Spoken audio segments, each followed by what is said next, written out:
Yeah, dude. Sometimes I forget, and then it makes it really hard. Yeah. But we Yeah. make it work. It's usually pretty good. I can tell you don't have many tall people on here. I'm just like hunching. Oh yeah, no, we don't. I don't know. Yeah. Yeah, that might be a little. I think one of those tightens something. Make it work. Anyways, hello, welcome, reporting live from the Pretty Good Studio. I'm Max, joined with the comedian, actor, sex sommelier, Kava Connoiseur, Chris. That's me. All those things are an accurate description. Yeah, I just had a pretty good bong hit. I didn't know that the kids these days were still smoking tobacco in their bongs, and I'll tell you that was good. That take me back to being a kid. That shit was good. Throwbacks, you know. I was like, that's why people in their 30s can't enjoy weed anymore because they stopped putting tobacco in it. That's Yeah. the problem. The weed's just really good, and they're not doing spliffs anymore. Yeah, you gotta, you can't go too deep, Right. I suppose. But where's Samson, huh? He is in, what's it called? Opelika? I believe that's in Georgia or Alabama, somewhere over there. It's a place. Yeah, people Yeah. go there apparently. Yeah. Yeah. So this episode is sponsored by Kava Barista. This is a product of Boise Kava Co. A brand new Kava product. Oops. Chris. I got ink running down it. I got it all wet. happens. Yeah, we're gonna drink some instant kava. This is instant kava. Kava's what I like to call like hippie beer. Like Hippie beer. like people like to drink beer and get like, well, I got wild last night. But like it's a plant that hippies can drink. And if you drink it just a little too much, like maybe you shouldn't drive home. Really? Or you're like, oh, I got a little cross-eyed and like, oh, I was so like rooted, we call it last night. But it doesn't have that part where you like hit your girlfriend. That's good. Yeah, it doesn't have that part where you wake up in jail. Right. You don't jockey box cars. You just talk and you annoy people. It's kind of like the worst part of it. Well, shit. It's subjecting people to it. So Let's give it a whirl then. but yeah, most people won't ever do it because you have to put it in like a bag and you have to sit there and strain it, and it looks like dirty dishwater and it tastes like dirty dishwater, and nobody wants this normally for the first time. You have to want to drink kava usually. So thank It you has for to being find you. pretty much, yeah. If I drink this, will I see like a magical elf or something that tells me I'm not ready and sends me back? No, this is what you take after the magical elf sent you back I see. and you're trying to come back to base. Speaking of dirty looking water, we did a Kratom commercial a while ago. Dude, that was fun. Yeah. I was thoroughly impressed with how that came out. I was actually I didn't know it was pretty gonna stoked. be like 10 minutes long. Yeah. They Yeah. made like a full thing. Yeah, and I hate to say it, but you and I had the best skits in there. Hate to say it. I've showed it to I've showed it to a few people, and I'm like, it helps if you get context to see what the fuck's going on when you get to our parts.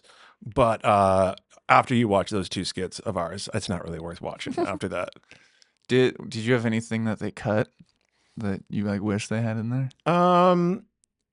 No. I think anything they didn't use, it was probably embarrassed myself plenty. I don't remember what I did. It was so off script. Like it was just so like, here's a vague, with the Motark monster, Yeah. a Kratom monster. I had to pretend my father had been killed, but actually I didn't have to pretend that. I made it all up on the spot.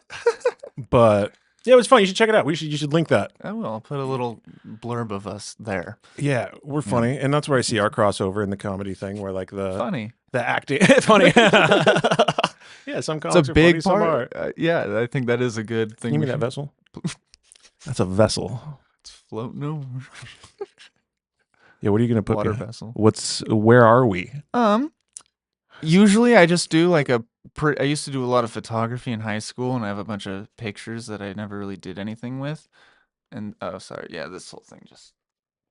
Okay, I felt silly there trying to. That's the top of the vessel. Oh, that's a cup. Cute. Oh, yeah. But I have a bunch of pictures that I took, and I'll probably, unless you have any suggestions, I'll probably just throw one of those up because I don't know. I wanted it to be something that I've done. I don't like dealing with copyright stuff and all that jazz. Well, there's like this is an islander thing. This is from like Pacific Islands, so you could put us on a little beach island, and I've got some beach pictures. we could pretend the world's not falling apart. I got you. Okay. Yeah, I can make that work. What do you think? Do you think the world's actually falling apart, or do you think we're just doing round two I mean, of thinking that the world's over? I mean, I don't know. There's things that could be better, I think. Yeah. Fear mongering's obviously, I'm sure there are some things that are blown out of proportion, but I do think there are some things that are kind of a big deal that we should focus on, that maybe it's weird that humanity hasn't figured out by this point, Yeah. we still have wars and stuff, and that sucks. I just That's think not good. I just think America is like a hot girl who's like about to stop being hot like next year. And she knows that she's not going to be able to get free drinks forever. Okay. And so she's trying to like lock some marriage down.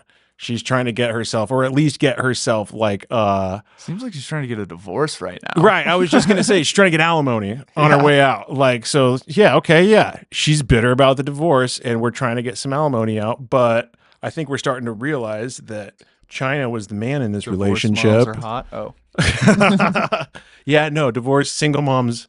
I never put it that way. I always say single moms. It sounds nicer than divorced moms. You're But right. I think I'll start saying divorced moms though. I don't think. I don't know. Maybe it depends on the person. So what? Bula. Bula? Yeah.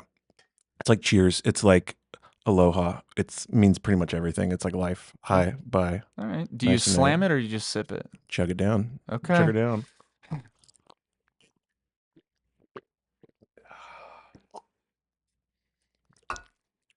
Tastes so good. Yeah, no, you made the perfect face for that. It's exactly how I mean, good this stuff tastes. It tastes better than Kratom. Yeah, I think people are kind of busters about plant tastes. I mean, I've eaten everything. I've eaten a Should I lot of. put more water in and finish it off. That's what she said. Um, I remember. So Kratom was like pretty big in the skiing community back in the day, Seems about right. and I remember my buddy and I got some, and we didn't really know what it was. I think it was just like, when you're young, you're too scared to just smoke weed or something. Yeah. And so we ordered kratom from someone. I think it was like a local place. But it was just like the loose powder, kind of like that. And we tried drinking it, and it was so gross.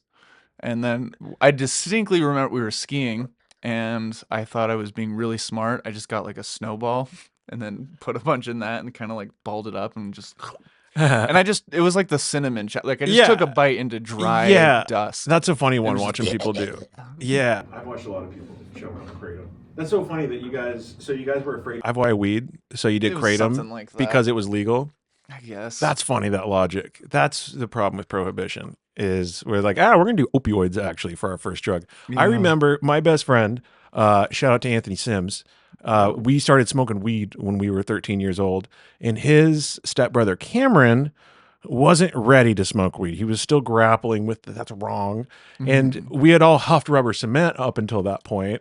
And so we're like out back behind LeBois Junior High one night, all smoking weed, and he's like, "You guys are dumb." And he's like huffing away You know how at bad that is rubber for cement. And he's like, "No, this is legal."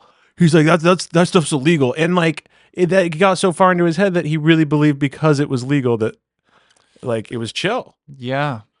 Little Yeah, did he know it um, is chill to do inhalants. You just get nitrous and you're allowed to keep huffing forever. Apparently. That's what they say. Right. I've never done whippets or nitrous or any of that, but I did play Orin Scrivello in Little Shop of Horrors, who's addicted to nitrous. So that's pretty close. Pretty close. That's pretty close. That's good. That's good. I sing a couple Mac Miller songs, and so I might as well die of a drug overdose, you know? Yeah. I What? don't know. I'm just riffing with you. That Just that riffing tobacco weed is Take me what's to the getting in the river. kid's head these days. down. Yeah. That's to make my tongue numb. That's how you know it works. Oh. A substance you're consuming recreationally should either make you go, or it should numb something somewhere. That's how you know it works. You know, like, That's why you drink, right? To numb something somewhere. yeah. Yeah, yeah. Whether it's your heart because it's hurt or your butthole because it's still recovering from the night before. And on that, you had some questions about sex parties. Yeah. Speaking So about speaking sore of, buttholes. yeah, let me get my list.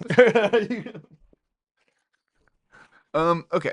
I'm going to do more obscure plants, but I'm not going to bother to fill everyone in on what everything is. For sure. But if you want this tobacco paste from the Amazon, you're welcome to try some. You just rub it on your gums, but it looks like poop.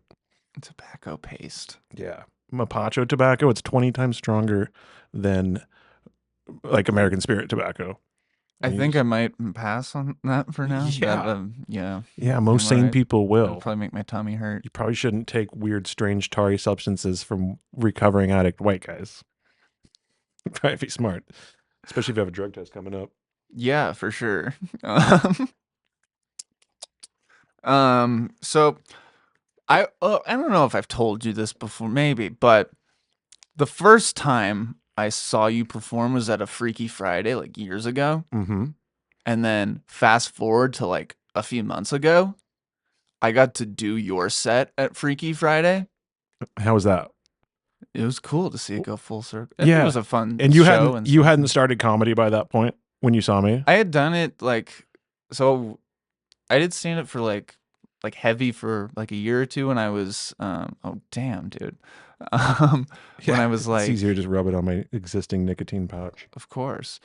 Um I did it like so figure this out. This Kava.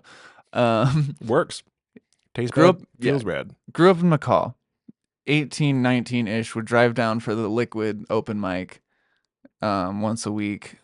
But I wasn't old enough to be in there, so I'd have to wait in solid and stuff. And Yeah. I could like they let me stand in like that hallway that looked at the stage, and I could watch the comedian before me, and then I had to do my set and then leave. Yeah. Um, I remember that. it was fun. But then I did that for a little bit, and then I met some film people, and then got into like comedy acting and stuff more so. Yeah. And I would do stand up like between film gigs and stuff, I guess. Like, but it was like a once, twice a month, maybe sort of thing. And then the last 2-ish years 2 years. has been like the hitting it Yeah. a few times a week again. And I remember when you and Samson first started showing up. I yeah, remember your two faces. You guys kind of popped up, had a couple jokes, and we liked you. thanks, dude. And you're I still like you here. too. Still here. Yeah, better than you now. I can't do Just that. kidding. My comedy gets so bad that I wouldn't put it past anybody to be better than me at one point or another. No, you're like, I don't know. Your set yesterday was very, let's say, topical. Yeah, yeah. But- Sometimes I don't know what to do, and I just like dive in. But I think you're good at that. Like, you're making like something shocking seem Yeah, a little more palatable, like And- pedophilia. like Yeah. pedophilia. Yeah. That was so funny. One of my favorite feelings was last night. The whole room, I didn't get a single laugh off one of the jokes. All I heard was tss, like, it's like everybody just deflated. That means there's a niche for that show or an audience. yeah. For sure. No, it was nice. I kind of get off on that kind of like Yeah. There were also like 6 people there. Yeah. So, yeah. It was, Yeah. I thought it was good. yeah. Anyways, back to the sex thing. So how do you prepare? Let's say, okay, do you host these ever? Or do you I guess hold on. What do you do sexually that is so interesting to me? Okay. So there's like a thriving community of like sex parties all around the world, and most people don't know this. You just have to know like what websites to go to, Yeah. and you get clued into these communities. And there's all sorts of different things. Like you look at like the calendar and the events list.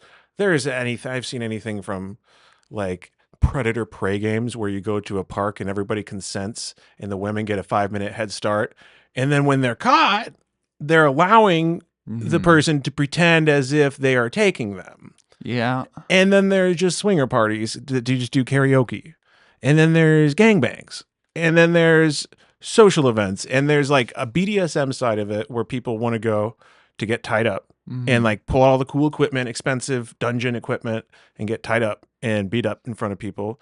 And then some people are just kind of swingers and they're just kind of going there to meet other couples and hook up. So like you'll have swinger parties, you'll have BDSM parties, and then you'll have like crossover parties.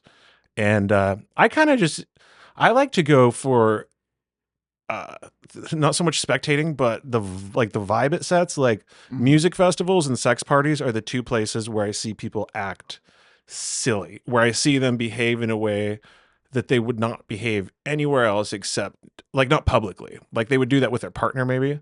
Like just the way you see people dress and act, and you can tell they've been like waiting to let this out of them, and they're going to go back to some boring office job, Mhm. but they got to while out.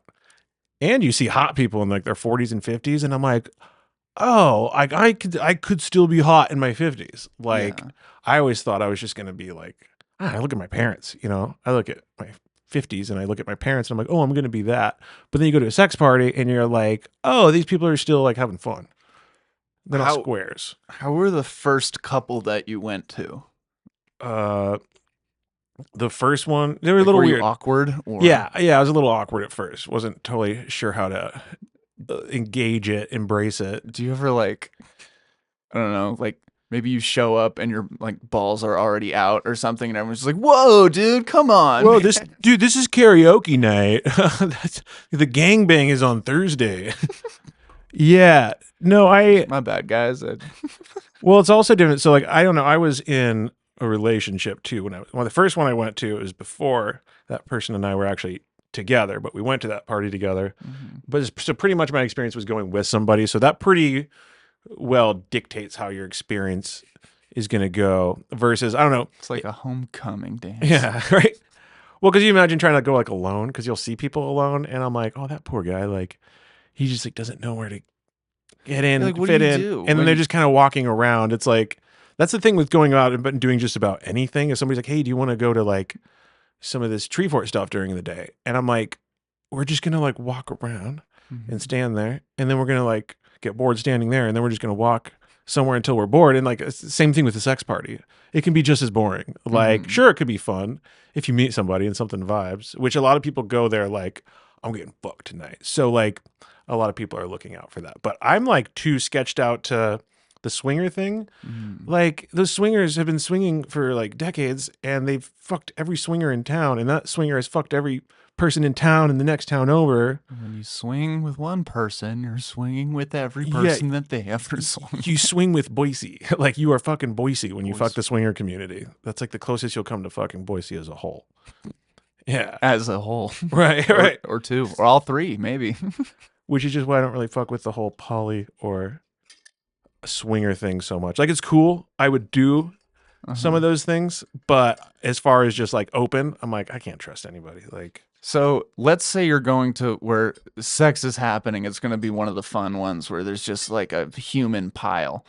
Um, are there like, do they like cater food?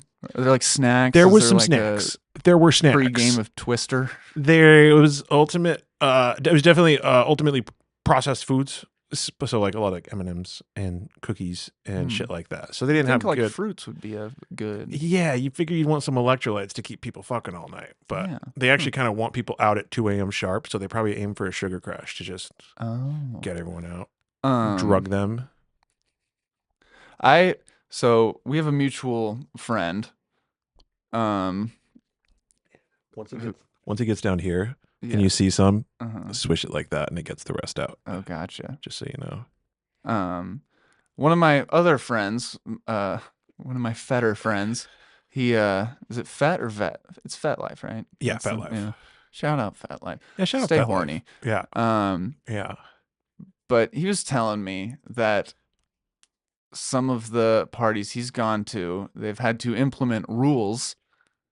Just a few, kind of. So there's like a no diving sign at a pool because somebody dove and Yeah. fucked up. Right. And apparently they had to make rules where like, yeah, there's snacks and stuff, but they like those are in a separate room than, where the thing because apparently one time a guy had his balls in the ranch and didn't know about it. and and now they're like, okay, food stays in another room. He didn't know I guess his balls ended up in the ranch. must have been room temp. I don't know. Or body temp, whichever one you wouldn't feel. I hope somebody ate it off. I hope that was You just a take a kinky scene. breadstick and I hope it was just a kinky scene. yeah. But yeah, since then they've had to be like, hey guys, like, come on, That's funny. watch out for the table. Like, Yeah. No, that's we're not fair. animals. Yeah, there's this like one spot. I don't really want to name it. Fair, fair. But when anybody can find out about it, you just can't tell the address of it. You're allowed to say the name of it, but I just rather not blow up the spot. But Yeah. they've got like glory holes there, and like the equivalent of like a little spot where a woman can lay, and there's like a curtain Yeah. right here, so it can be like a stranger. Yeah, yeah, yeah. This doesn't work. You don't bring this to a sex party. No. Don't bring this around chicks you're trying to sleep with. None of this sells sex. Yeah. Absolutely none of this. A chick doesn't look at you after drinking that and being like, wow, he is so cute. He is so hot. My mouth is so numb. I can't wait to sleep with him later. I mean, hold on. I know that throat numbing spray is a thing. There's something there. This kind of feels like a natural something like Yeah. that. Yeah, the first condom I ever used was had a numbing agent in it. Cool. My friend gave it to me. I was 17 years old, and he knew I was on the precipice of having sex with my first girlfriend, and he knew that there was going to be a problem. Yeah. Wait. He knew what? Sorry. I was busy. He knew I was feeling. 17 and I had never had sex with a woman, and that I needed numbing agent. Oh, gotcha. Yeah. Mm-hmm. And did it do its Did the work job for you? Did the job. I didn't. My That's first time was a successful 7-ish minutes, That's awesome. which dude. sound that was so genuine. Like 7 minutes is really good for a first time. It is. Can't even jerk off that long.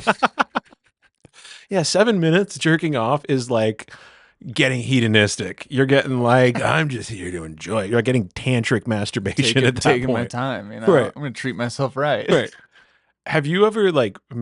So I used to, when I was a teenager, I used to love taking Adderall, Mhm. and then I would like spend all night playing Guitar Hero and jerking off. At the same And- time. My friend asked me, he was like, "I'm never playing Guitar Hero at your house again because I don't know which order you did that in." But then I would try to be, I'd be like on mushrooms, and I'd be like, "Sweet, I'm gonna jerk off," and then would try, and like, you just can't. Like, it's too goofy. Like you realize what you focus on. Like you're trying to focus on, like an image, like fantasizing about like a butt, a woman, but then like everything from your past pops in, and it's not sexy. Sure. Yeah. I mean, mushrooms also seems like something where, like, holding it in would be like of value to you, like Yeah. something. I feel like, yeah, you shouldn't bust or whatever. Dude, Maybe, I don't know. I tried watching one time. I was on mushrooms. I was 20 years old, and I tried watching porn, and I had headphones in, Sick. and the sound of like their voices, like it made me like almost ill. Where I was like, oh, like I didn't like it. I felt like I was in the room with them, and they weren't familiar people. I wasn't comfortable They with don't them. love each other. Yeah, no, and that was kind of my problem with porn, man. I haven't watched porn for like a year. Nice. Like actually deliberate. I accidentally stumbled across some in my phone the other day in my photos from many years ago. That was the first I've like watched it. I was like, oh, there's that video. But like this whole big porn thing, like all the porn sites are run by like one person. I think they call and- it curvy porn. I wouldn't call it big porn. It seems a little demeaning. No, but like big Curvy. tobacco, Oh. like big porn. Like, Oh. yeah, the corporate, like, I didn't like what they were feeding me anymore, and found myself trending more towards like amateur couples. And there was like a chemistry there, and you would like watch her go down on her boyfriend or husband, and she not only had done that many times, but she enjoyed doing it and knew how to do it well, versus like two strangers where they're just like gagging away and they don't really want to, but they're willing to. I don't feel the connection here, guys. Yeah, Come on. I'm not selling it. Yeah, I'm on. I want to believe you. Yeah, this is like, that's like cocaine porn. At a sex party, is there an itinerary? Like they're like 8 p.m. Meet and greet. Kind of, yeah. There was one I've seen where it's like they would like open up the dungeon at a certain hour and do like a show in the dungeon where they were gonna have a specific like, pyro.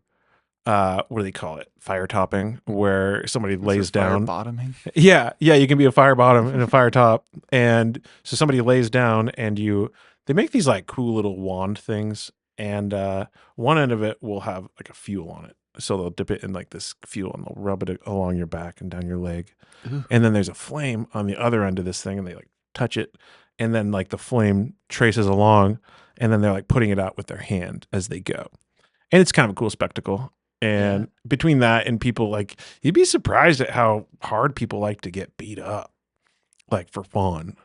Like people enjoy that, and they want it to Beat up be. people like to get hard. Yeah, yeah. And a lot of people want. There's all so many different kinks. There's like the voyeurism, where people want to watch. There's exhibitionism, where people want to be seen. There's degradation kinks, so people want to be like pushed down in the social status around people. Other people want to praise kink. They want to be pulled up. And so like in that whole community, you can bump into like really anything. Mm-hmm. Yeah. What does a good host do? Are they like, walking around? You guys good? Need snack, salsa? Kind of, yeah. Top of your drink or bottom? There was this one place that just stopped doing parties. They did their last one last year, and it was like four of them, and they were just ready to be done because they didn't even get to enjoy their parties anymore. They were just like running around cleaning up cum towels, condoms, blood on sheets. I wouldn't want to host that in my house. Yeah, for sure. And Boise doesn't really have the hottest community. Like if you were to go to Portland, you'd be like, whoa, you'd see a bunch of hot young people. But here, like, I don't like when I go to an environment and I'm the hottest person. I don't like that. I think I'm cute, but I don't think I should be the hottest person in a given area. And that tells me that I should go somewhere where there's hotter people. Okay. No, but it's interesting. Well, it's almost like when you go to Walmart. I was stoned in Walmart the other day, and I was like, I think I'm the most attractive person here. And I didn't like that because when I go to like LA, I'm not the most attractive person. I'm like, wow, there's hot people everywhere. And I just feel like Idaho is kind of limited to that. We don't have a Matt Rife comic in Boise, Max Rife. Max? Did I say Max? No, okay. But okay, I did. Okay, just making sure. You ever seen someone that like you shouldn't see at a party? No, Mom. I thought quite a bit. I was like, it's just a matter. Do you want another one? Yeah. Cool. I won't. Let's go deep. I won't go too heavy on you. 'Cause I'm in too deep and I'm trying to keep my head instead of going under.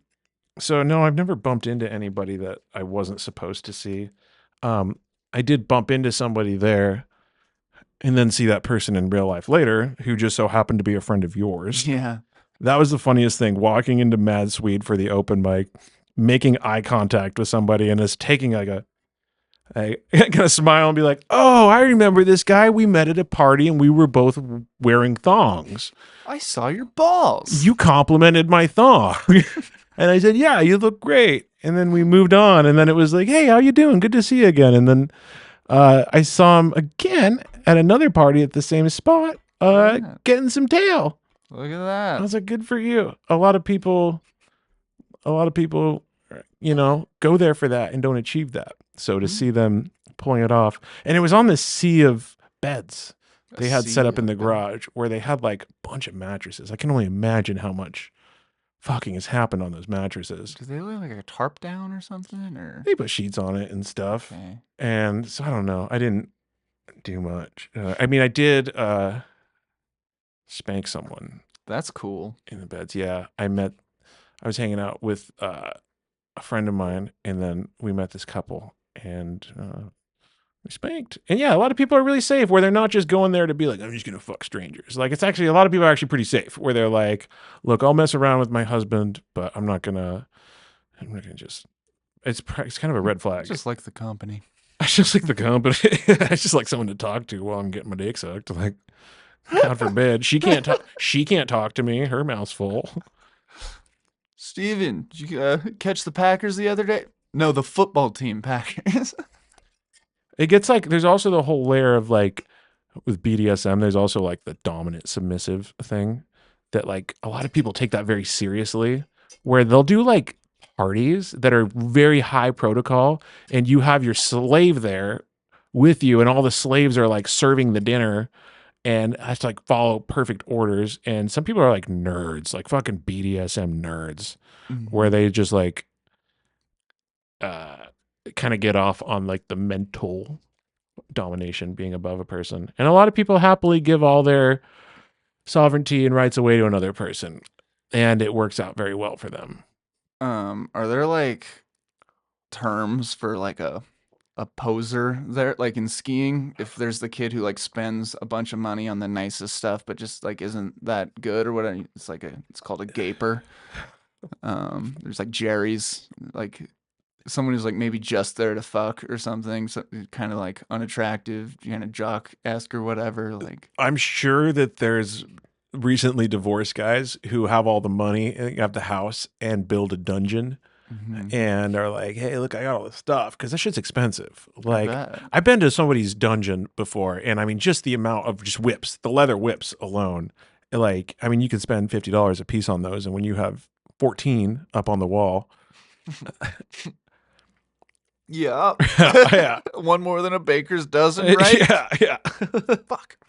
yeah, it's pretty brutal. Swirling this too hard. But I'm sure that happens, and I'm sure they get sussed out pretty quick. But like every time I've met a man there, then I'm like, oh, that guy was pretty cool. And then I end up talking to somebody else about them. They're like, Mhm. ah, I don't like him. He's a rapist. And I'm just like, Oh, jeez. but it's gotten to the point where it's been every single one where I'm sure some of those are true that I think people get weird about the dominant submissive things and they start to feel threatened. And if somebody has a partner and they break up and they can't go to parties, or and then somebody else is with their partner and then they feel threatened, like it threatens masculinity pretty reliably, we'll say. Yeah, for sure. Um, Tastes bad, feels rad, dude. You're a trooper. A lot of people give up by now, so one thing I will say is I do want to hit my girlfriend more than ever. So you're wrong about that. You're like, I I want to don't go know what you were punch talking somebody. about. I've never felt more violent. You just dry scooping it? Oh, that's not Kava. Never mind. Golly. There's just like this one chunk that won't break up. I guess I just gotta swallow it like a pill. Yeah. I don't know how real I want to be, but if you drink too much kava, Yeah. it will discolor your semen. Like in a It's the main side effect. You have to drink a lot. is that like but it's like okay though? I don't Like know. is it like I is don't that know. bad? I don't know. What color? Kind of Don't kava say color. red. Okay. No, just kind of more see, like I said, I know how real I want to get. Uh Yellowish, Oh, darker. that's kind of icky. It's gross. I have had times where I've looked at it and I said, I am so glad that this is not in anyone's mouth. I'm so glad that Does this it didn't. taste like it too? I have no idea. I would not want to find out.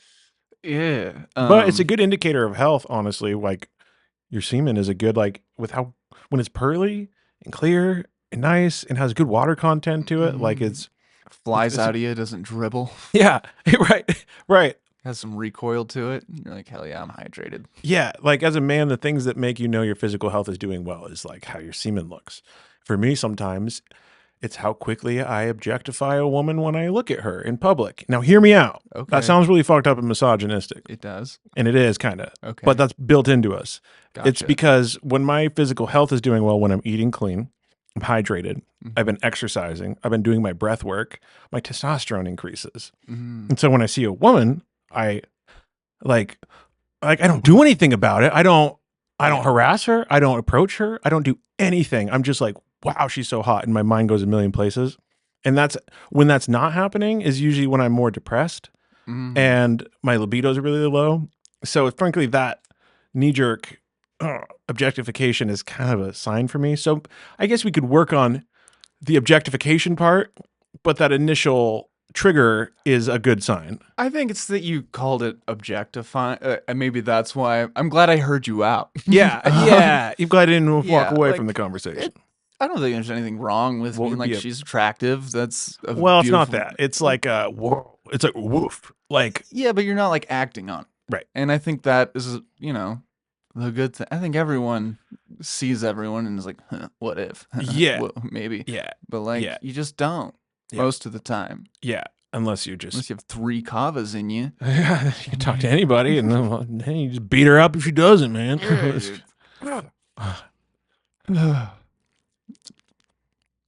It's good. yeah. I don't know what I feel like, but I feel.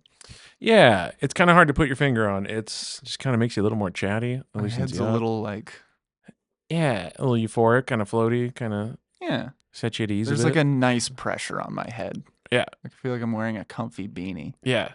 Yeah. With all this hair, I know when I know I'm stoned enough to leave the house is when my hair feels like a hat. Like that's Nice. always a moment when and like when I think there's something there and it's just my hair, that's when I know I'm good Time to to go. go. I gotta put my plants on before I leave the house. That's how I feel sometimes. I'm like brewing up some kava and then like getting some weed smoked and stuff and like bringing more stuff for later. And I'm like, I gotta put my plants on before I leave the Your house. plans. Put my plants on. What does that mean? Oh, yeah, gotcha. Yeah. Gotcha. Yeah. Took me a second. Consume a bunch of plants. That's fun. Yeah. Yeah. Speaking of discolored things coming out of your dick, my brother gave me these like some sort of vitamin that or supplement something, and like the last time I visited him, and he was like, just so you know, this will turn your pee like a ridiculous like green, and I was like, whoa, no way. Yeah. And I took one, and then he lived in Ogden at the time, and I was stopping through, driving back to Boise. And I took one and then drove for like 2 or 3 hours, drank a bunch of water. And then I forgot that I took that. And then like pulled over to go to the bathroom just on some dusty road or whatever. And like wasn't even looking down for a second. But then you know how like in movies when they find their treasure chest or whatever and they open it and it shines up at them and they're like, oh, it was like the Pulp Fiction briefcase. I saw like a light down there. My piss was glowing, like it looked radioactive. That's funny. It was such a bright like highlighter kind of. That doesn't look right.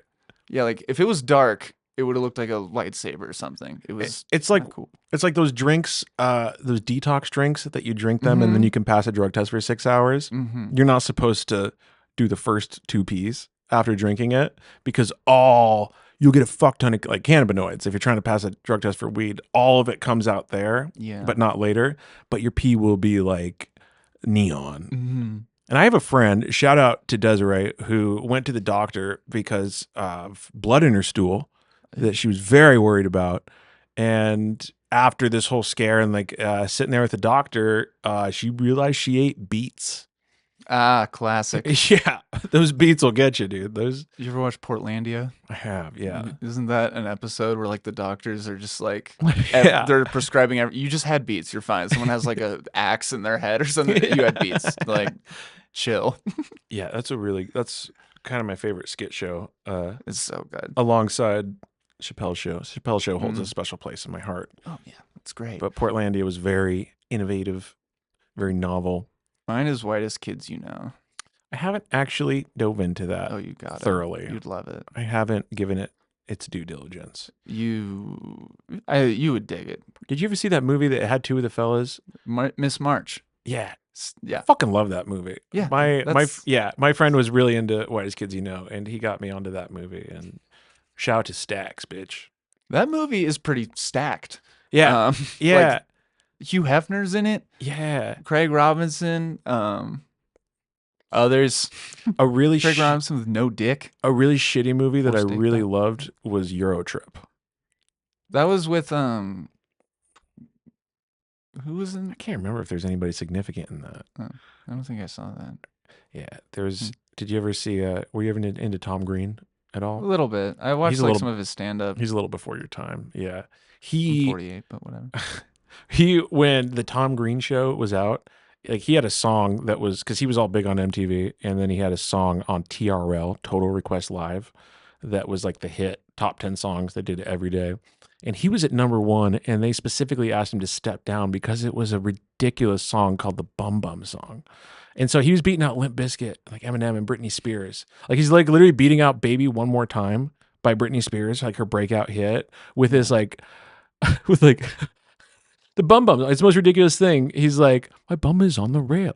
My bum is on the rail. Look at me. And he's just being stupid. And it went to the top of the charts. And he was like so famous for being a fucking idiot.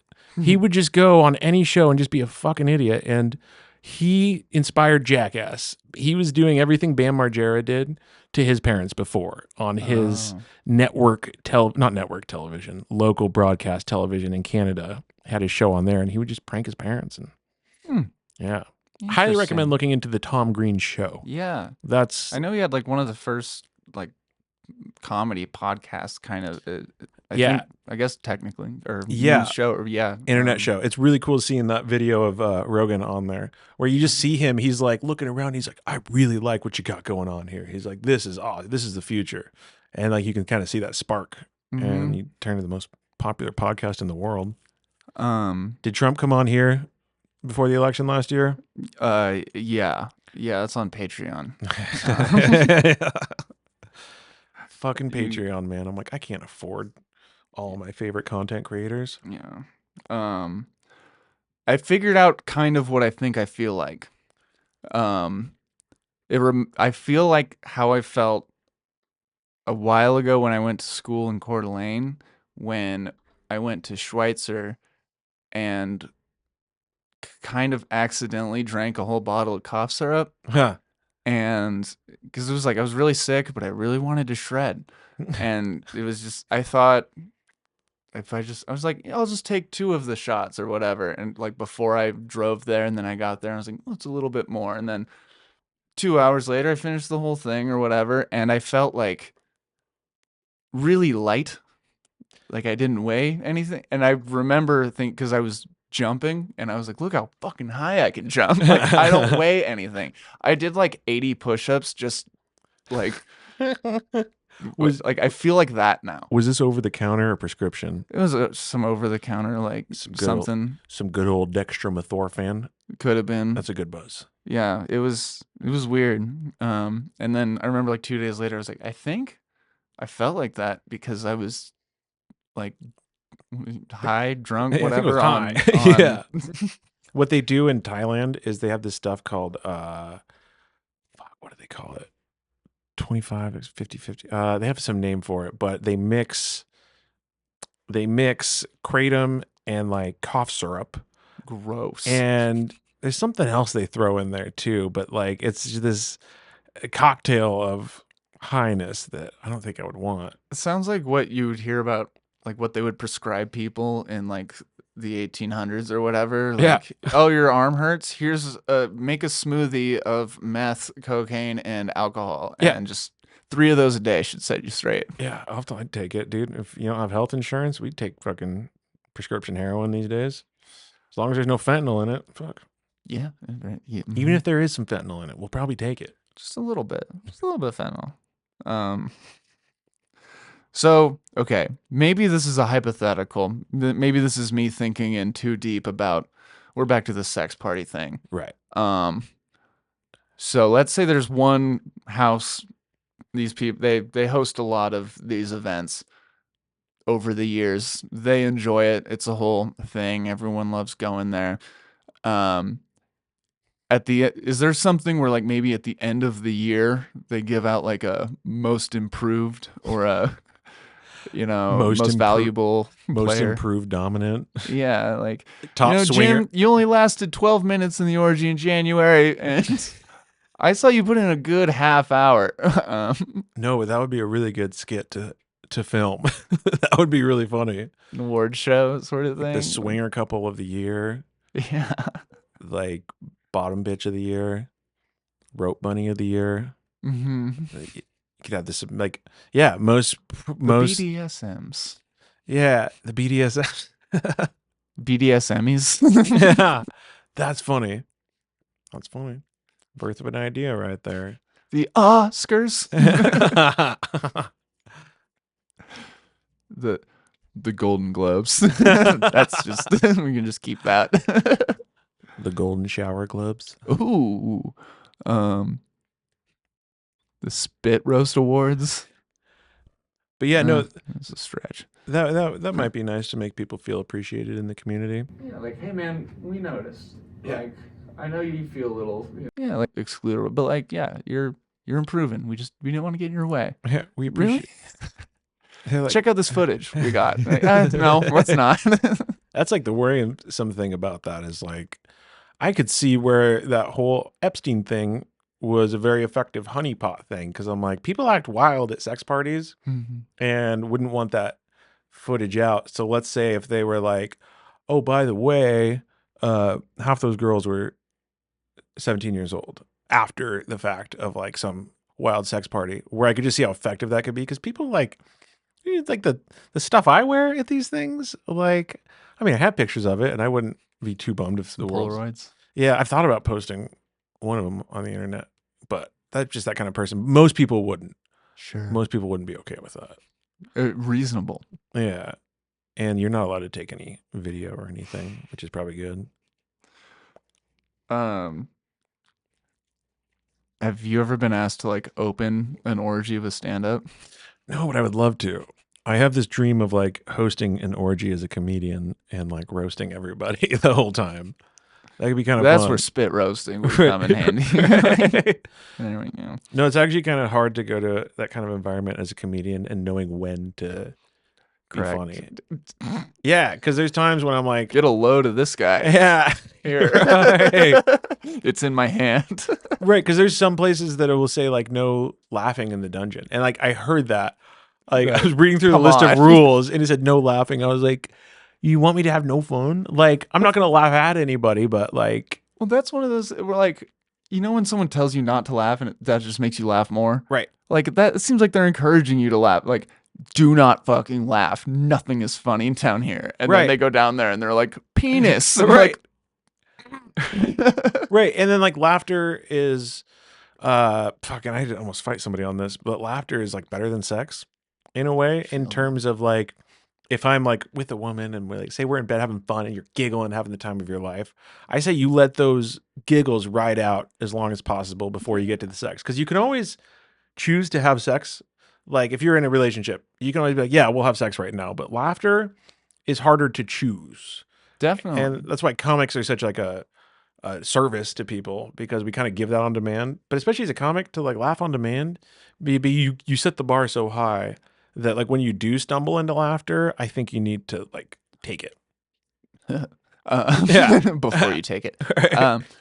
No, I totally agree. I think that especially when it's like a genuine, like you're both, you know, close to, and you have like that special moment, like, yeah, you can come all you want, but like you can't recreate that. Yeah, that's the fun shit. The giggles are where it's at. As gay as it sounds, the giggles are where it's at. If you're like talking about the night before, like, I had sex with my girlfriend, or you'd say like, we were talking about this thing, and then now that's like generally more of a story than you guys haven't. That's more memorable, and that can only happen. I mean, granted, sure, sex, it's like it'll have its own, like that was distinct, but like that story you laughed about is its own private, where it's like we're not getting that in that context again. And the hardest part about breakups I've found is losing inside jokes.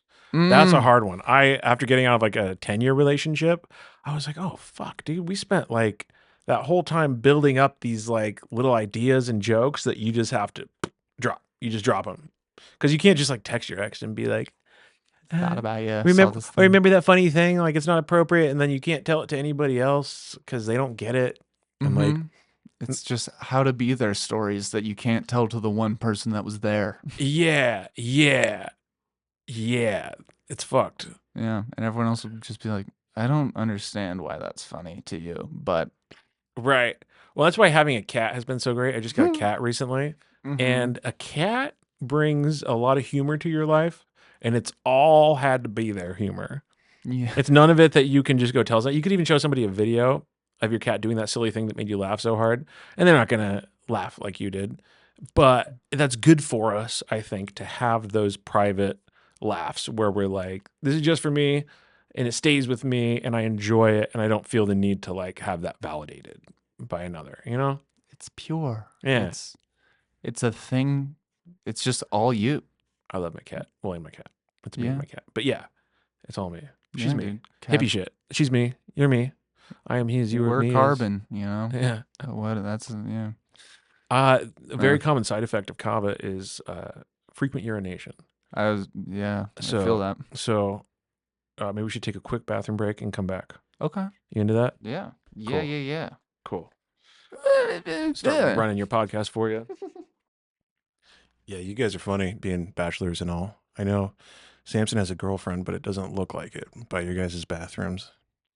You should see my bathroom. I used to have that bathroom, that main one, and it was nice. Yeah, I had cool shit in there. Okay. I'd be curious to see because I've been complimented on hand soap in my bathroom before. I promise I have hand soap in my bathroom. Good for you. Good for you. Okay. I wasn't sure if that was a trend through the whole house. No, it was I recently moved rooms, and it was kind of a bummer because that was like the bathroom that everyone used, which for the first time, yeah, I'm saying I'm bummed not everyone can use my bathroom anymore because it was like interactive. I had talking pieces in there. Yeah. Not things that talked, but things worth talking about. I had gas station boner pills like stuck all down the mirror, kind of like on like little hooks like you were to buy them. Have you used? No. Okay. I was just curious. You're pretty young. Yeah. Thanks. 48.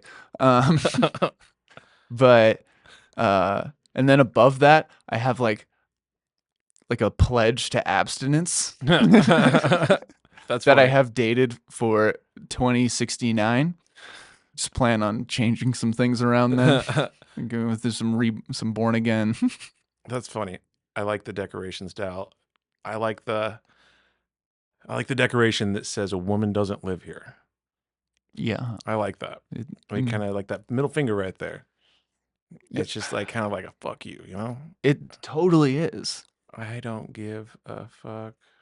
What's the OS? I have no idea. All I see is Foss, and my narcissistic me is like, that's Oh. me. Yeah, in high school in Payette, my nickname was C Foss. And I loved the nickname, but it died when I moved because you can't move. Like when you pack your stuff, you don't put your nickname in your bag with your clothes and then be like, oh, and here's my name and like tell it to everybody. Like it's lame to be like, but you can call me C Foss. Everybody calls me C Foss. But I got sick of Chris. So 2 years ago, after what felt like a divorce, I was like, I'm Foster now. And I embraced Foster. And now I got my last name back. Yeah. I was supposed to be Christopher Goodwin. Ooh. My father was adopted. Could you imagine what a bad stage name? I feel like Chris Foster is a stage name. It rolls off the tongue nicely. Yeah, where he's like Chris Goodwin. It'd be like, it's cute. Yeah, it, it's kind of cute. It is kind of cute. Yeah, I feel like unless your nickname is so like blatantly obvious, like I don't know, you're really big and people call you tiny, something like that. Like I feel like Tacos is good because it actually uses her name, like Taco, and it just shortens. It makes it easy to say. Where I feel like it's a pretty easy one to tell people, like Taco. It's smooth. I like it too. It's a nice name. It works for her. She's a spicy little taco. Shout out to Taco. Yeah, dude, fucking got some Cholula on her. Yeah. You like spicy food? Did you ever do the Uber Spicy podcast with Chris and Wendy? No. They used to do comedy when Liquid was around, but they have a podcast where would you eat hot stuff? It gets you high. I don't know if you know that, but getting spicy food, like you feel good. Like that shit. I agree.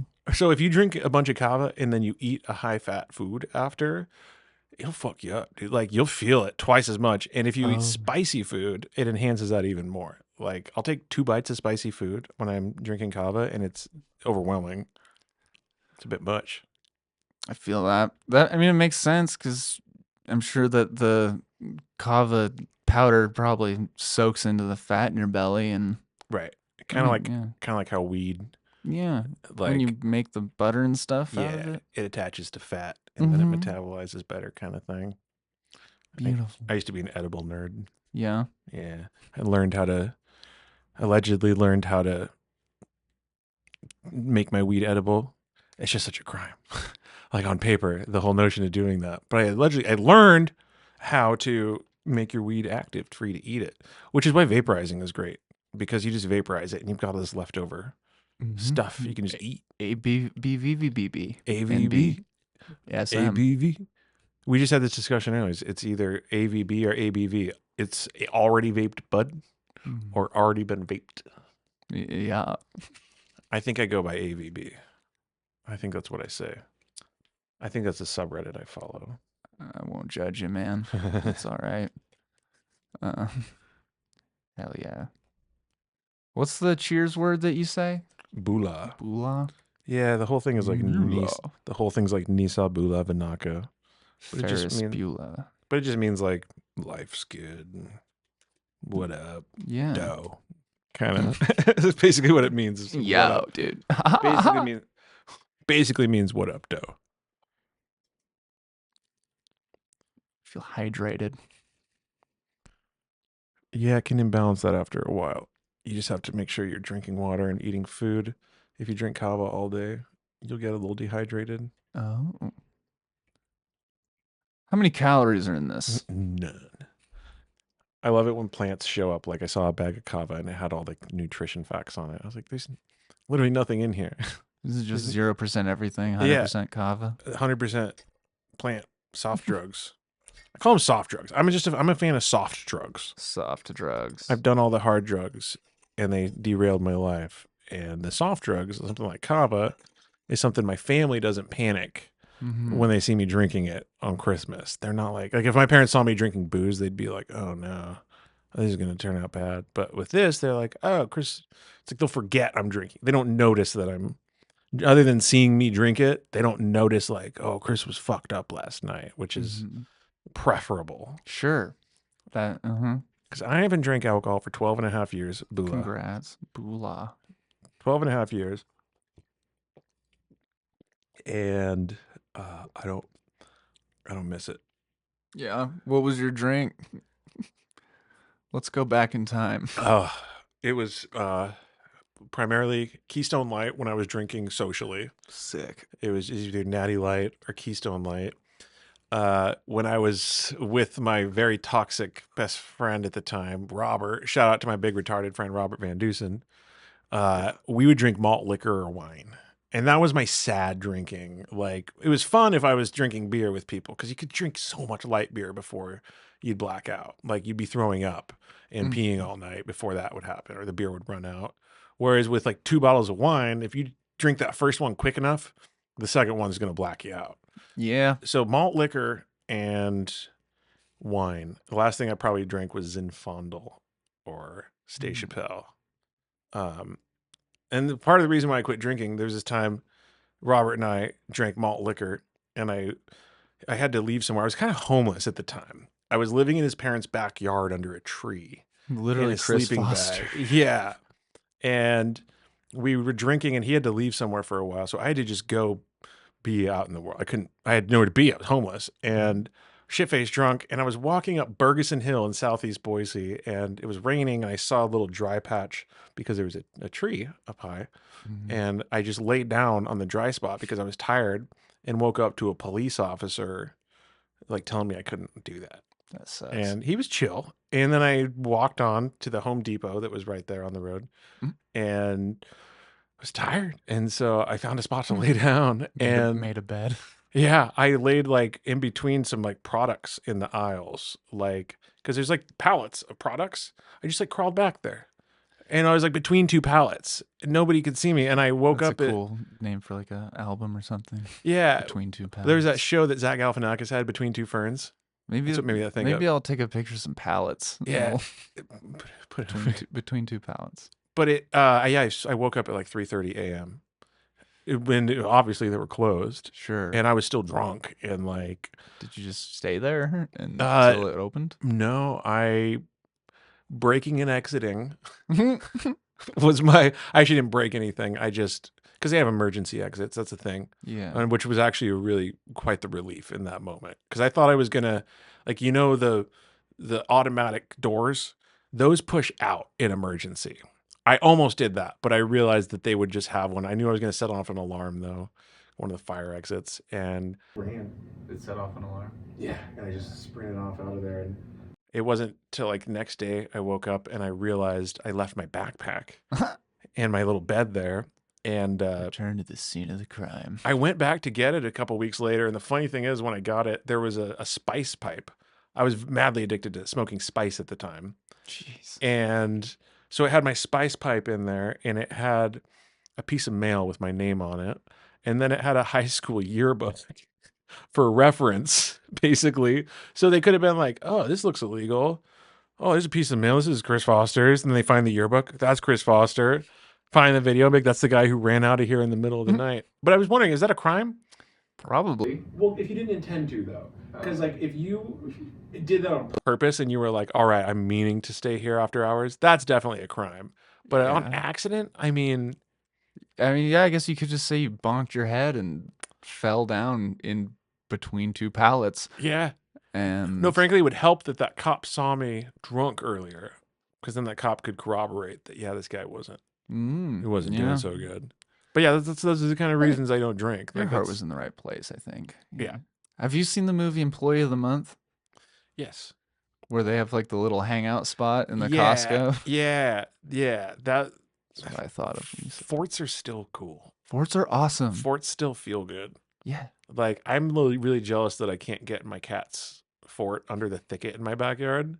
Like, Mhm. because when she's in there, like she just looks so cozy. But I'm like, there's just I could be in there, but I can't get in there, and I'm Mhm. like jealous. It just looks comfy as It's shit. nice being enclosed. Yeah. Blanket forts, dog. Shit. Ever build a blanket fort at an orgy? Yeah, that's a whole kink in and of itself. Cool. Like, Is that what they call it when you get hard under a blanket? Just building a blanket fort? right? It's like pitching a tent, but Hey, we need more support posts. No, that sounds kind of let's fun. make a draft in here, boys. But yeah, you should come to one sometime. You don't have to do anything. You can just show up and just. There's some like old couples who they just like to go there and see people have fun. Huh. Yeah, you can spectate. Spanktate? Is that what you said? Spectate. Oh. Spectate, participate. You can, yeah, you just go to watch. You can learn how to tie people up and light them on fire That's good. if that's what you're into. This is I'm America. It's America was built on tying people up. Yeah, being allowed to do that oh, yeah. if that's what you so choose, Totally. and everyone's consenting. Yeah. No statutory rope The over here. thing that's actually really interesting about BDSM is that the consent is more clearly defined there than vanilla relationships. Oh, that Because when makes people sense. are like vanilla and like they're weird about their let's say a woman is like weird about sexual stuff from her upbringing and stuff and hasn't unpacked all of that and sleeps with a guy and just kind of goes with the flow and is like, yeah, I didn't really want to do all that, but I did. It was fine, whatever. Whereas like with BDSM, you tend to have a conversation of like, this is how far I'm willing to take this. This is what I'm not willing to do. And there tends to be a conversation about what people are actually willing to do. That's Whereas cool. yeah, it's helpful. I feel like if you go to those, because like there is like a social aspect to it, and I guess you do have to know to an extent what you don't like. Yeah. And Or at least be with somebody who you're safe enough to figure out what you don't like with. yeah, I feel like communication's probably It's everything. yeah, Mm-hmm. along with in a vanilla relationship too. Yeah. I I learned from a think therapist once that like sex and communication go hand in hand in a relationship. If the communication is good, the sex is probably good, and vice versa. that tracks. Yeah. And that's actually been a thing in a relationship where like we were into BDSM. We wouldn't do it because it was too vulnerable. So it's like if you're fighting, you can't really do all that. Like it's not emotionally safe. Yeah, it's kind of hard to like Yeah, I think you got to talk. I don't know. Yes, 'Cause there's a communication well, there's a whole is chill. aftercare thing. A lot of people don't take that into account with BDSM, where like you just you just beat the shit out of this poor woman. You Sure. just called her the worst things you've ever called somebody to their face, and I mean, they wanted it, Sure. but you just broke them down, and you kind of have to be there to like hold them, That makes sense. tell them that they're Offer them a not. glass of water, something. Yeah, yeah. Let them know that they're not. Just like you good? Yeah, yeah. I need a smoke. You're welcome, and then leave. Yeah, yeah. No, that's yeah. It's funny. The funny thing is, I feel like I've seen more potential like sexual predators in the spiritual community than I have in the sex party community. Isn't that interesting? Yeah, incredibly. Not surprising though, Um, because you get like a bunch of people coming there for the first time, and then people show up and they're like, "Wow, this guy's so cool. He knows all the lingo of all these cool spiritual things I've been learning about, and this like yoga, light language. They offered me cacao and like intuition. It's like all these buzzwords, and like they see somebody doing it like who looks really experienced at it, and they're like, I want what that person has, and like, yeah, you bump into a lot of fucking I bet. weirdo predators in the community. Huh. Um, Yeah, there's somebody recently who got arrested in that community, but I wouldn't want to say anything until his case is cleared. You can't be slandering people, you know what I mean? of course. Yeah. Can't slander unconsensually, of course. Right. Seems like slander is a big part of some of it, though, Yeah. if it turns you on. Yeah. Yeah, Slander kink. maybe. What kinks are you not into? What am I not into? I'm not into ball busting. Is that what I think it is? Yeah, like Okay. just aggression with your balls Yeah, in different ways. that would hurt. Yeah, it's just uncomfortable. I don't really like being spanked. Mhm. The only way I can even do it is if I'm like tied or something. That's the only way I can take it seriously enough because I'm like I can just fix up. Like, well, but why? Like, I'm it's not in really trouble, am I? right. Like it's one thing to try. It's another thing to like I don't. Yeah, there's a lot of things I.